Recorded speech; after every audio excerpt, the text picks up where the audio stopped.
Salut tout le monde. Eh bien aujourd'hui on va faire quelque chose d'inhabituel. On va installer une Debian. Celle-là je vais l'enlever. C'était pour mes tests. Et je vais créer une nouvelle machine.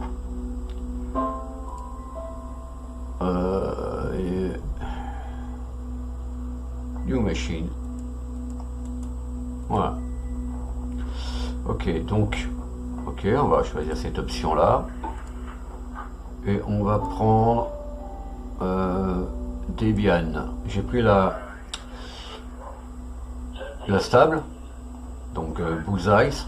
Lui il me dit que c'est 12, mais parce que bon, on est bientôt à 12, ok. Je vais mettre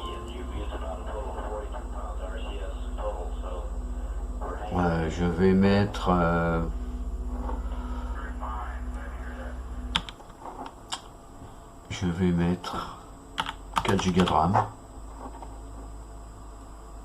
4 Go de RAM, s'il te plaît. Voilà. Je vais mettre 4 CPU. Je vais mettre 80 Go. Ok. Je fais ça customize. Voilà. Donc là, je vais mettre en UEFI. Donc chez moi, ça va être ce fichier. Voilà. Ici. J'applique. 4 CPU, ok. Mémoire, ok.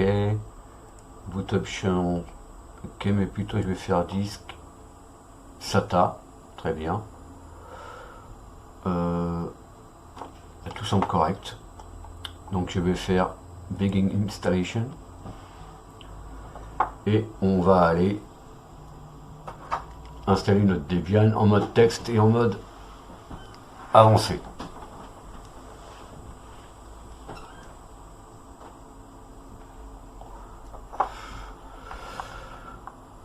Voilà. Donc là, on va faire option avancée, expert install. Alors je sais pas si voilà, on verra mieux. Donc je fais choisir la langue. Bon, je vais prendre l'anglais moi, hein.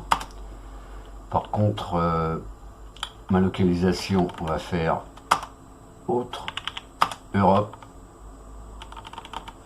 France. Les locales, je reste United States. Ok, continue.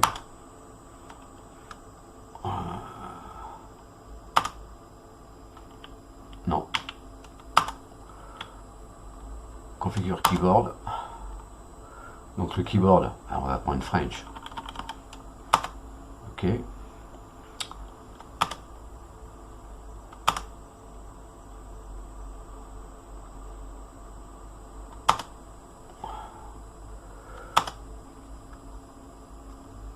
Alors, on va voir si qu'est-ce qu'il va me proposer comme miroir.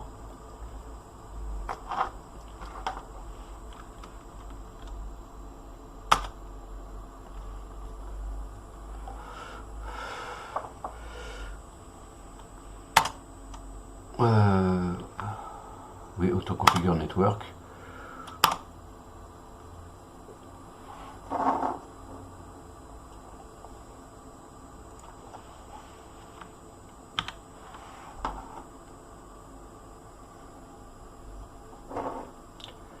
Hostname, je vais rester Debian, pas de domain name.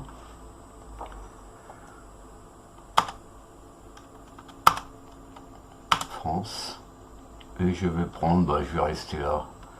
Je vais rester sur ce miroir.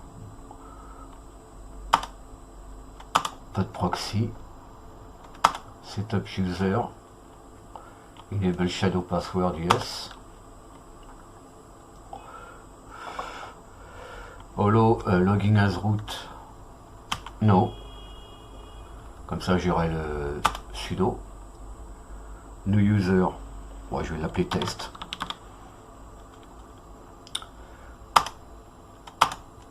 Le mot de passe, je retape mon mot de passe. Alors, oui, on va garder ça comme ça. Europe Paris, détecter les disques. Et là, on va partitionner, on va se mettre en BTRFS. Donc, on choisit manuel.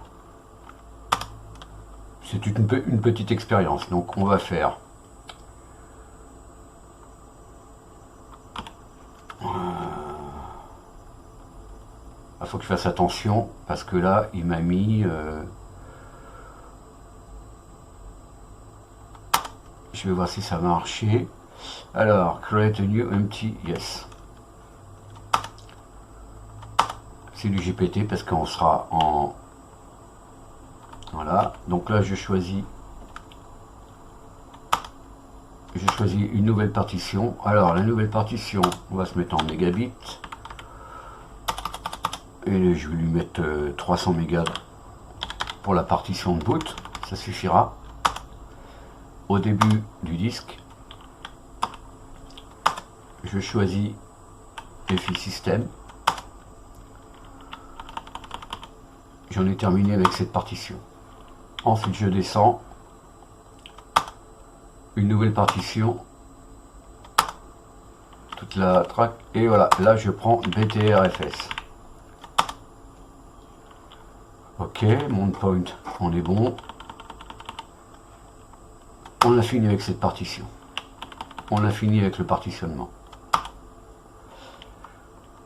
Alors, il a vu que j'ai pas mis de swap. Est-ce que je vais retourner au bout de menu? Je vais dire non, puisqu'on va utiliser ZRAM après. On écrit les changements sur le disque. Maintenant, on va pas faire installer le système. On va faire CTRL ALT F2.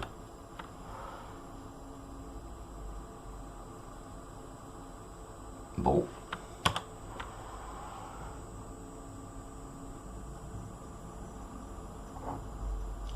Donc là, je vais CTRL F2, voilà.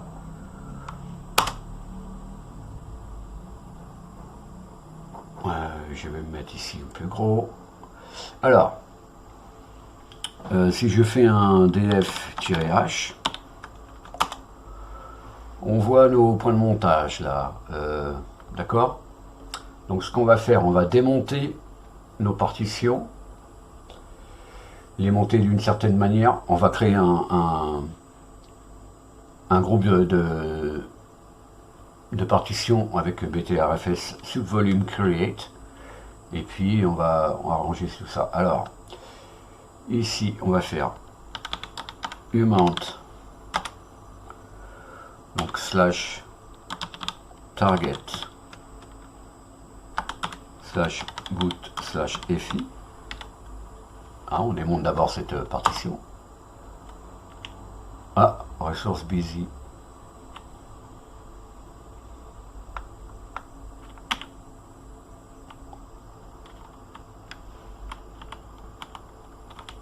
C'est peut-être mieux comme ça, non? Ouais, voilà. Ensuite, on va démonter target. Voilà. Ensuite, on va monter le disque qui s'appelle dev slash. Alors là, j'utilise Virt Manager, donc lui il nomme les disques autrement. C'est plus SDA, mais dans la réalité, ça serait SDA. Donc on va démonter, on va monter plutôt. Alors moi je suis en VDA, ok. Donc Virtual Disk A2. Je vais le mettre sur MNT. D'accord. Ensuite, je vais me rendre dans MNT. Et si je fais un ls, je vois que j'ai un fichier qui s'appelle @rootfs. Donc je vais le renommer. Donc MV @rootfs en hâte, juste hâte. D'accord? Maintenant, btrfs, je crée aussi un subvolume pour home. Donc, subvolume create @home.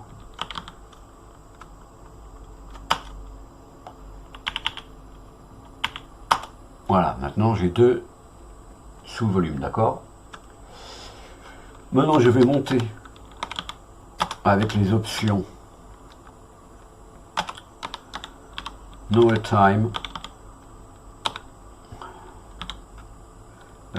Space, Cache.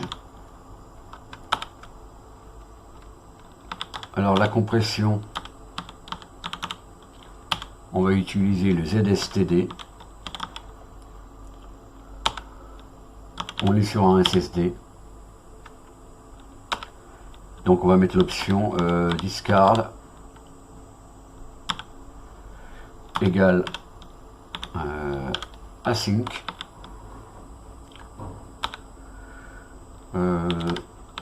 subvol, donc subvolume égale at, ou ça, alors oui, dev, donc virtual VDA 2, d'accord, VDA 2 sur target. Alors je vérifie que j'ai pas fait d'erreur dans la ligne de commande.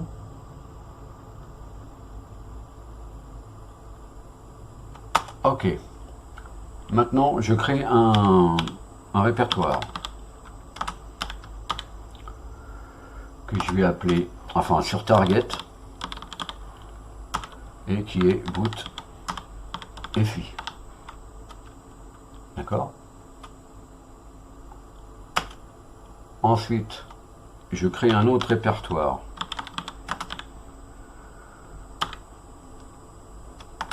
sur target / home. Ok.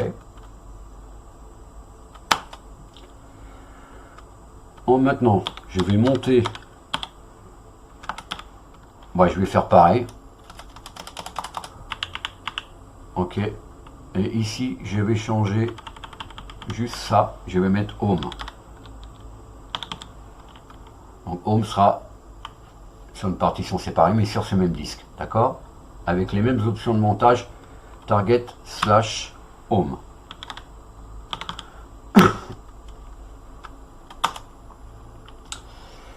Voilà. Ensuite je vais monter dev VDA 1, donc la partition de boot,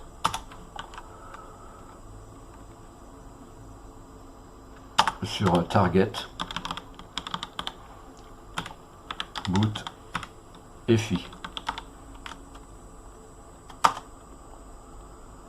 Ok, maintenant je vais me rendre,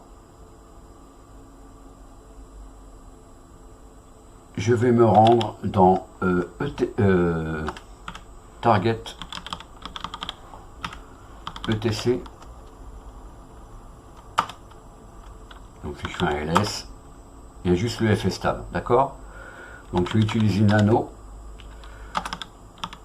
fstab. Alors ici on voit mon disque BTRFS que j'ai créé avec mon partitionnement dans l'interface du Debian Installer, d'accord. Donc je vais modifier les options ici. Donc je ne vais pas prendre les default, je vais remettre ce que j'ai mis dans la ligne de commande que j'ai faite dans le TTY, d'accord. Donc no time space cache, ensuite compress égale ZSTD SSD discard égale async. Ça reste.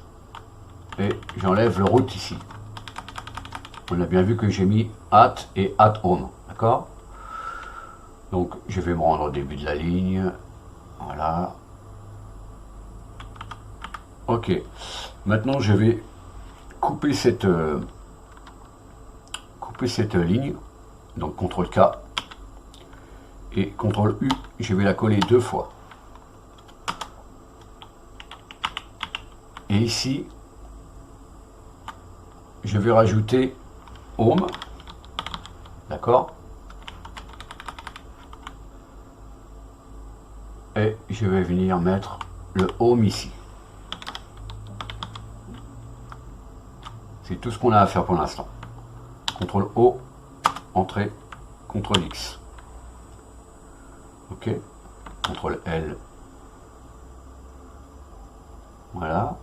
Donc maintenant, ce que je vais faire, je vais retourner. Elle est où mon truc là?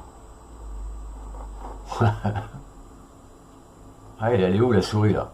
Voilà. Je vais retourner comme ça dans l'installeur. Je me remets en plein écran et j'installe le système.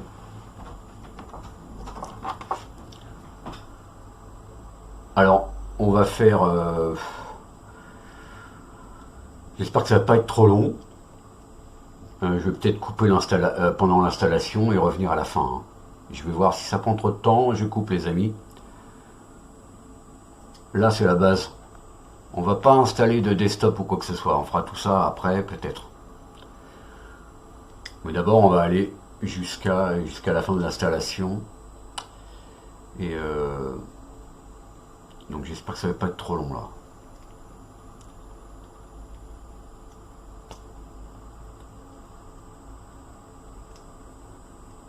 Et ensuite, eh bien, comme on a mis le BTRFS File System, on pourra mettre un time shift là-dessus pour gérer les snapshots.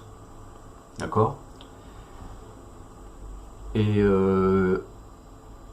quand on aura rebooté, peut-être on installera, ou peut-être même avant, non, après l'installation on va rebooter, on va installer ZRAM Tools,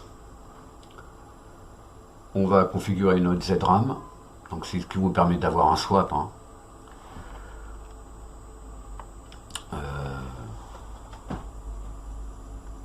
Non pas dans un fichier, mais dans la mémoire.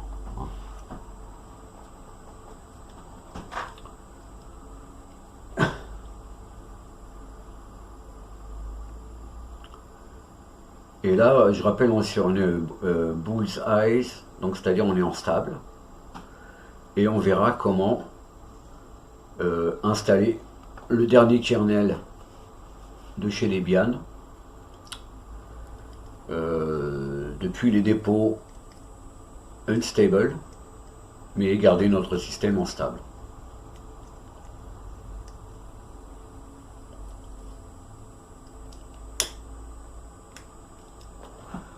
Bon, je vais peut-être couper les amis, je reviens à la fin de l'installation, enfin après cette étape d'installation. A tout de suite.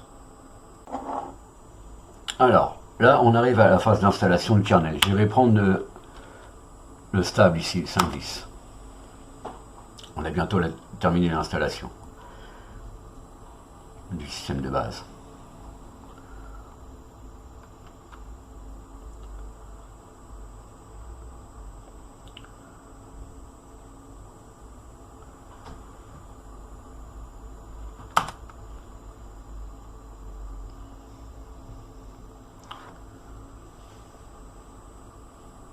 Ça faisait très longtemps que je n'avais pas installé une Debian, donc j'espère que ça va bien se passer. Parce que bon, je manque un peu d'expérience dans ce domaine. Alors, On a vu que j'ai mis dans le FSTab et que j'ai créé un subvolume at et puis at home.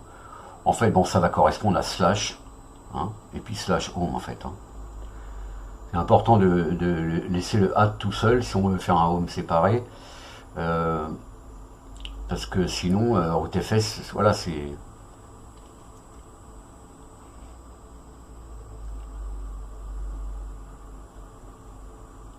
Alors, l'image 5.10, d'accord. Donc, comme j'ai dit, on verra comment installer le dernier kernel depuis le dépôt unstable. On verra ça.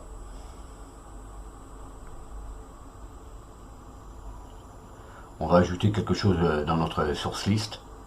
Et puis, on va créer un fichier de préférence dans lequel on mettra les priorités. Mais on fera ça après avoir rebooté, bien sûr, la machine. Peut-être que je devrais encore faire une coupure de la vidéo. Hein. Là, je meuble un petit peu en attendant la fin du système de base.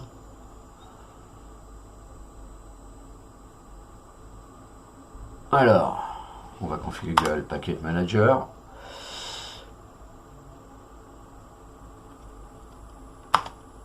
Voilà.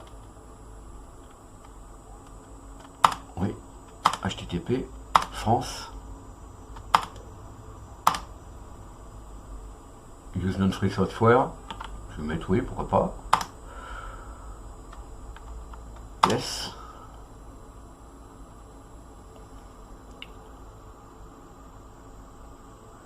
Et là, je décoche tout. D'accord? Tab. Je continue.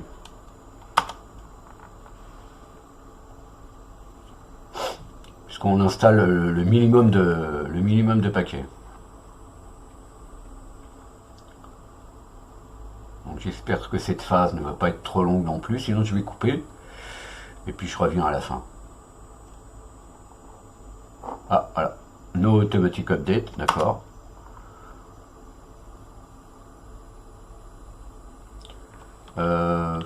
Non, je veux pas participer au truc.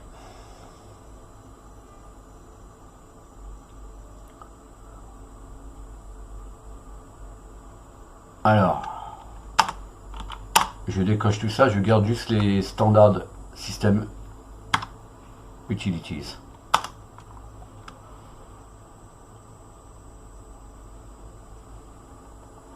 Donc là, je reviens une fois que c'est terminé, à moins que ça soit assez court. 30%.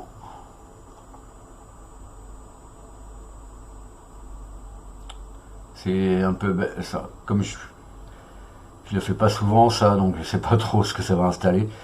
34%, Python 3.9. Ouais, voilà, on est en stable, on est encore sur un Python 3.9.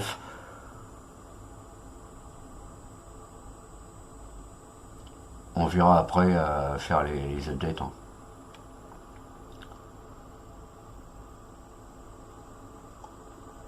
Bon, 40%, je vais mettre en pause et je reviens. Peut-être dans 5 minutes. Ok, maintenant on va installer Gru.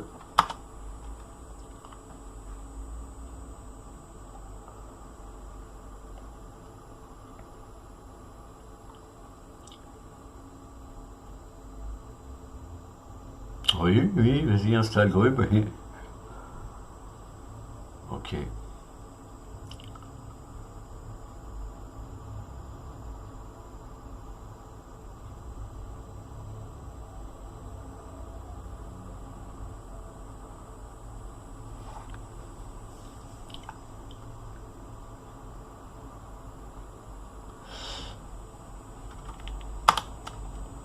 J'utilise les options par défaut. Hein.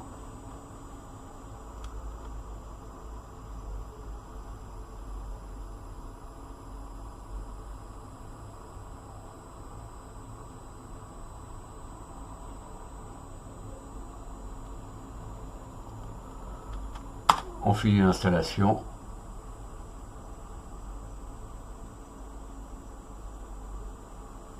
Donc voilà.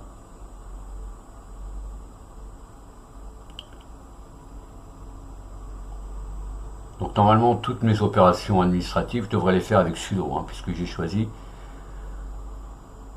de ne pas configurer le compte route.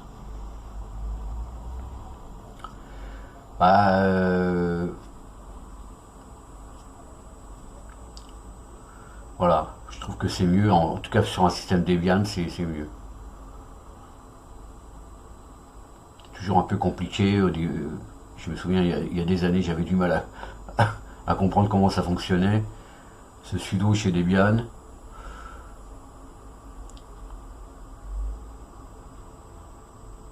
Bon, on peut toujours mettre choisir l'option oui et mettre le même mot de passe pour les deux utilisateurs, mais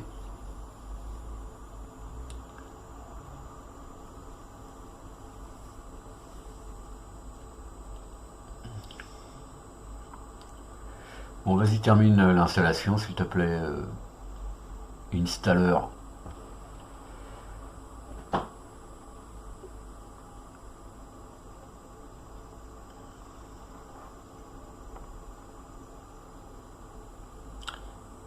Oui.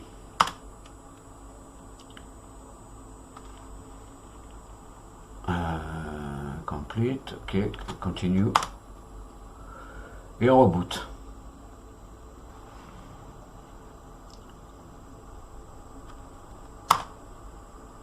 Je vais peut-être passer en plein écran. On va voir. Comme ça, tout le monde voit bien. Donc, il me semble que je l'ai appelé test, mon utilisateur. Voilà. Donc ça va, j'ai pu faire, j'ai les droits sudo. Hein. Alors, si je fais un lsblk, donc on va voir nos disques, hein, on voit que j'ai pas de swap, d'accord? Donc je vais faire sudo apt, on va faire un update pour rafraîchir les miroirs, une sudo apt install ZRAM tools, mot de passe, oui.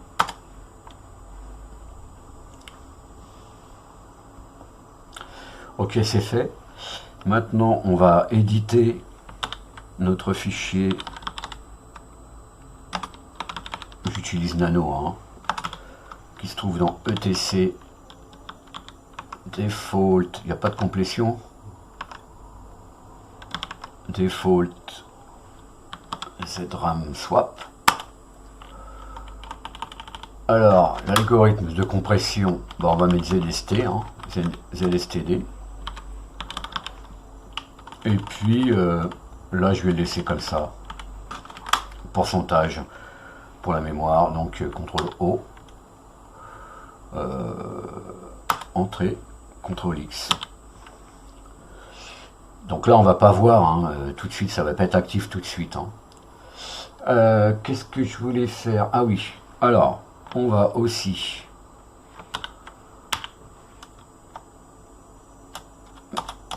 donc apt, dans apt source list.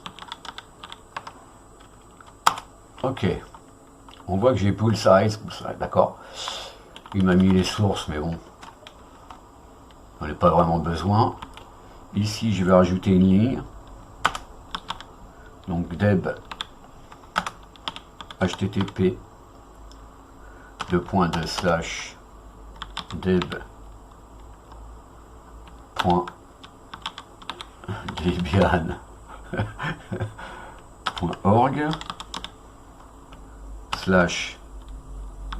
/debian. Ah oui, on va savoir qu'on est sous Debian en fait. Slash, et ici je vais mettre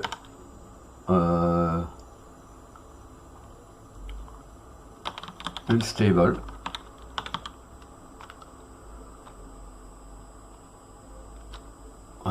unstable main.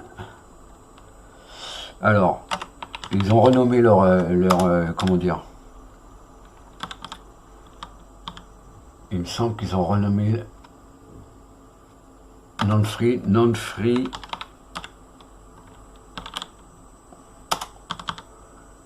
firmware, il me semble, chez Debian. Et ensuite contrib. Donc là, c'est à partir de ce dépôt qu'on va mettre notre kernel à jour. Donc CTRL O, entrée, CTRL X. Et maintenant,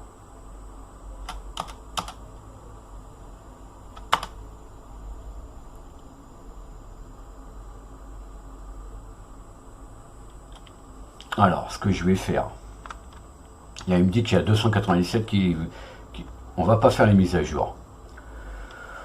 On va faire alors CTRL L.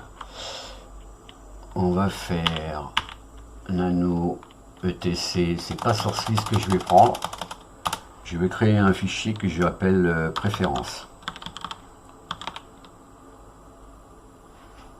Préférences, mais je vois pas bien là.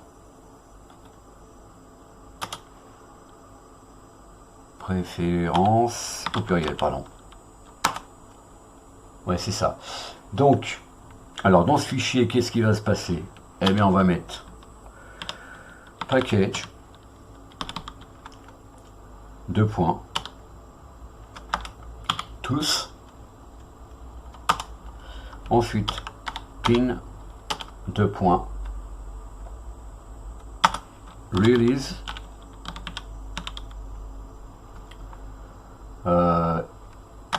A égale, le égal est collé, je crois. Donc, bah là, je suis sur bool eyes. Ok. Ensuite, pin priority, deux points. Et là, on est sur 500. Donc là, c'est des index de comment dire, de cancel, CTRL C, de priorité. Ensuite, on va mettre package, deux points, Linux, image,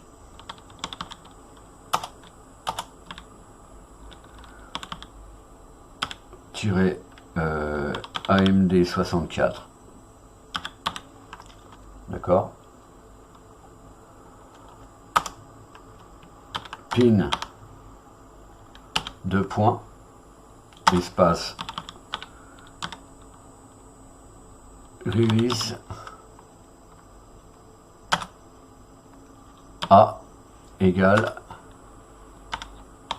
unstable, comme ce que j'ai mis dans le source list. Ok, donc pin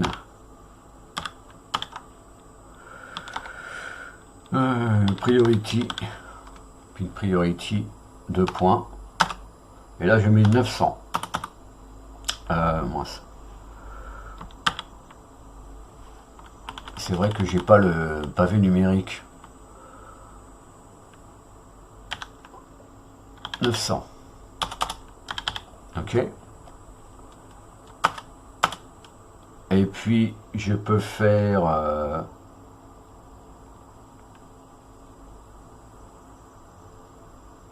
je pense que je vais en rester là. Parce que je sais pas. On va voir. Package. Deux points. All. Pin. Deux points. Release. A égale unstable pin priority 2 points, et là on va mettre 100. CTRL E, je vérifie que j'ai pas fait d'erreur. 500, 900, 100. Donc je vais faire CTRL O, entrée, CTRL X.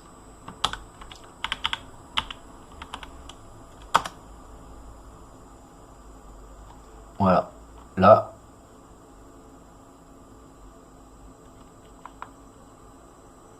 Maintenant, si je fais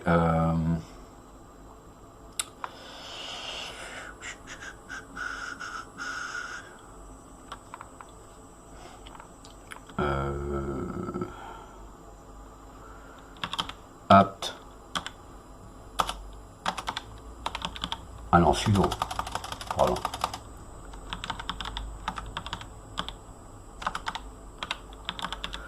Install.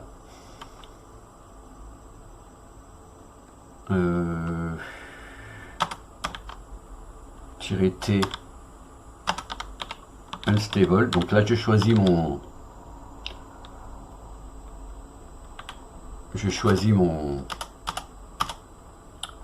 dépôt, hein. Enfin je sais pas comment on appelle ça d'ailleurs, mon degré de stabilité. Donc là je suis dans les dépôts unstable et je prends Linux image AMD 64 et Linux headers AMD 64. Donc là, depuis les dépôts unstable, je vais donc avoir le dernier kernel de chez nos amis Debian.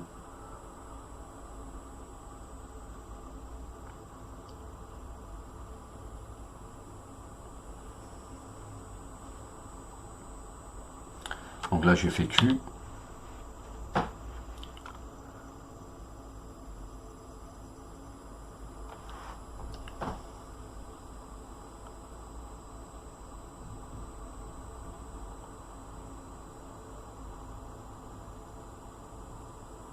Et au reboot, donc on regardera si on a bien... oui, je veux redémarrer les services sans demander à chaque fois qu'il fait une upgrade.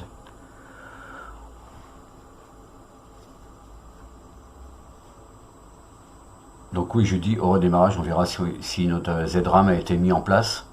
Donc si on a du swap, hein, en fait.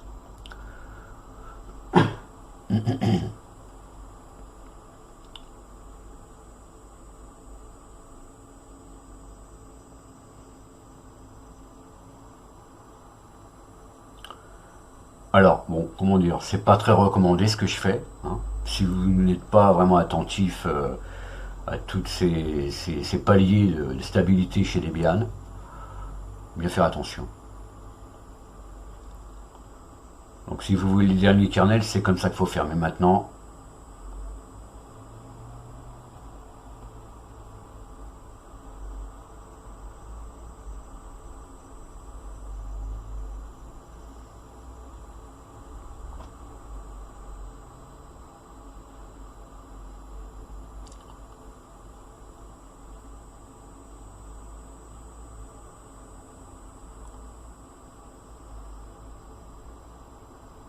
évidemment, il faut le nouveau GCC puisqu'on prend le dernier kernel, etc. Donc tout ça, c'est des dépendances qui sont tirées en même temps, hein.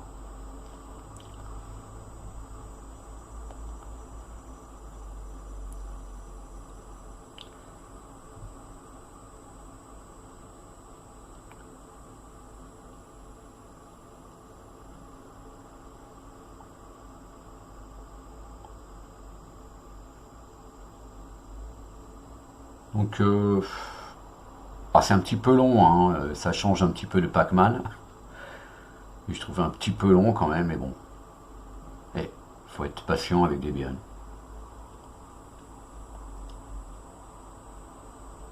ça ne retire rien à la qualité de la distribution, évidemment.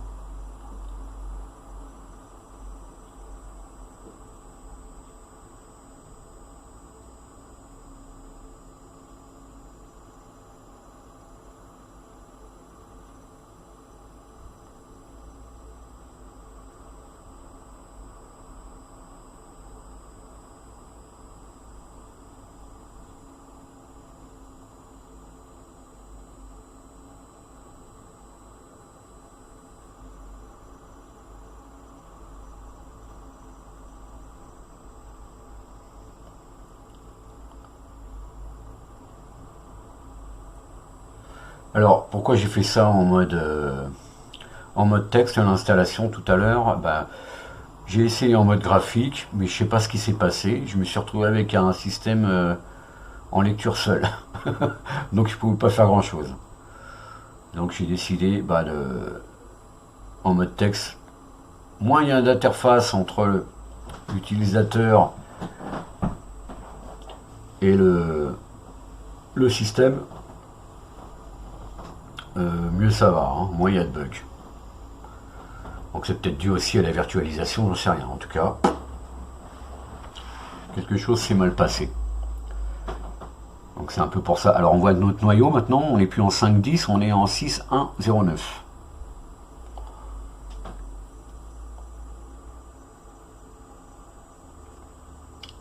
Donc ça fait une montée en version. On n'est pas loin de Arch Linux. Là, moi j'en suis en la 6.3.2 sur Arch Linux. Hein, j'utilise un kernel personnalisé pour AMD et la version de mon processeur. Donc c'est un Ryzen 7. Donc bah voilà, donc je me suis dit tiens, je vais chercher un noyau spécifique pour l'architecture de cette version du Ryzen 7 là.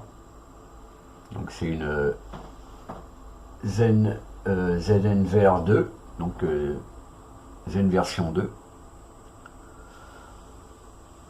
Donc j'ai trouvé un dépôt qui propose ces noyaux spéciaux. Mais j'ai aussi un autre noyau que j'ai installé. J'ai deux noyaux. Donc bah si ça se passe mal, je peux toujours booter sur un autre noyau. Donc notre ami le unpacking, c'est très long en fait. Hein. C'est quoi leur compression chez Debian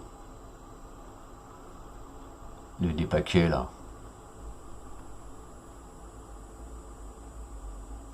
Là je suis 60%. Attention.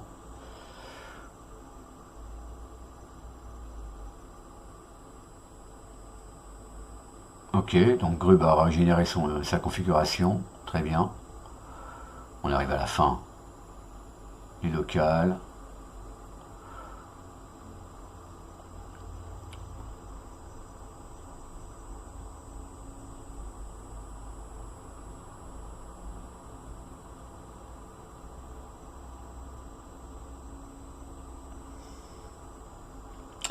Ensuite, je vais rebooter et puis je vais regarder si j'ai mon swap configuré.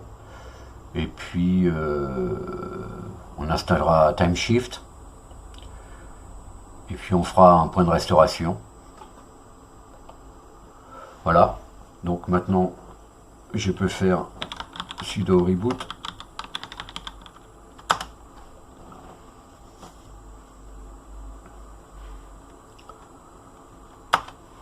Voilà, noyau 6.1.0.9.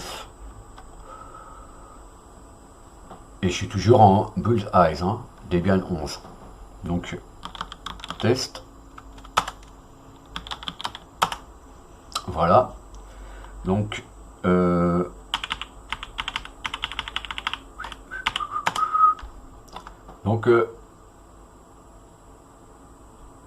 ouais, voilà, Zedram, il m'a mis 2 gigas de swap. Bon, ça suffit pour cette comment dire, pour cette machine, hein. J'ai mis 4 Go de RAM. J'ai mis 50%, j'aurais pu mettre 100% au pourcentage de la config. Sur Arch Linux, il faut installer le paquet ZRAM Generator et puis éditer le fichier usr lib ou etc systemd zramgenerator.conf et voilà, c'est dans ce fichier là qu'on fait la configuration. Alors on peut faire sudo apt install git et timeshift.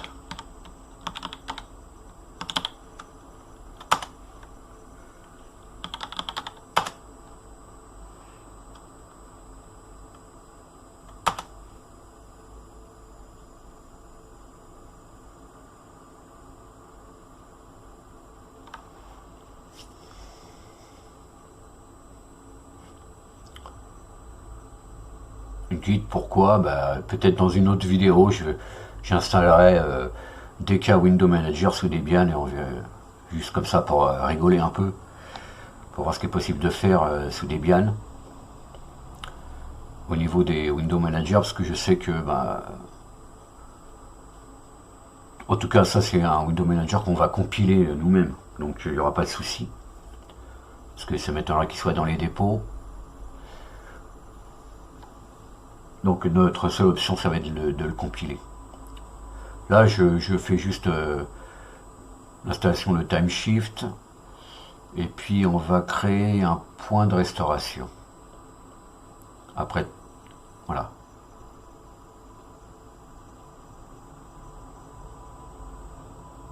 Et ensuite, j'installerai 2 ou 3 paquets. Hop, et je ferai un timeshift restore, et puis on verra que ces paquets ne seront plus disponibles. J'espère que ça va se passer comme ça.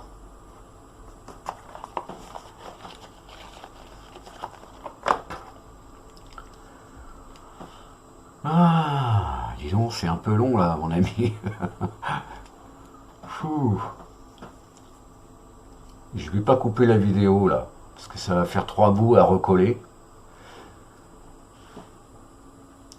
D'ailleurs, bon, là j'utilise Simple Screen Recorder, donc on a la possibilité de faire pause sur une vidéo, mais ça crée un deuxième fichier quand on fait Start Recording, à nouveau. Mais j'ai pas vu l'option sous OBS.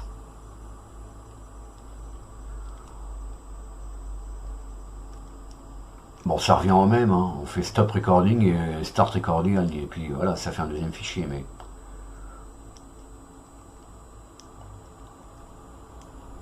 Bon, maintenant j'ai un script pour recoller tous les bouts, il n'y a pas de souci. Je vais pouvoir vous faire une vidéo complète.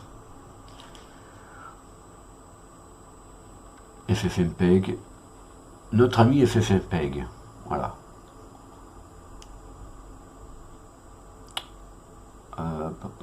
Hop.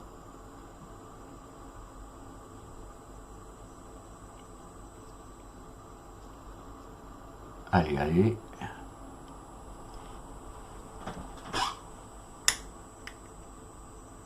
Ok. Alors, est-ce que je peux faire un sudo timeshift, pas shift, shift, create,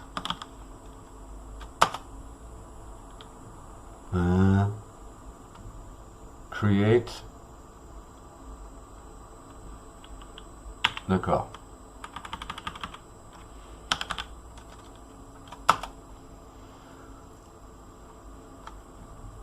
Ok, donc maintenant timeshift, est-ce que je peux faire un list?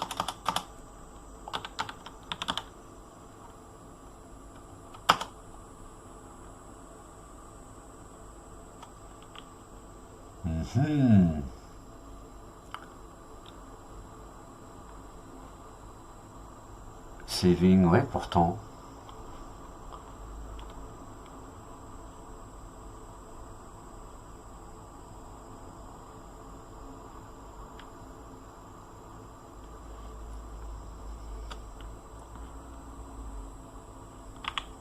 Pourquoi tu veux pas... Ah, j'ai peut-être pas besoin de sudo si...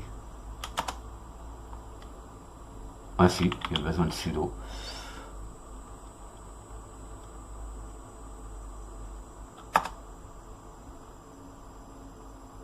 Device not selected.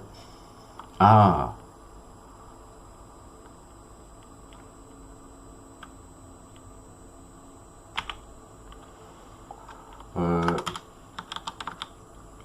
J'aurais peut-être dû faire ça au départ.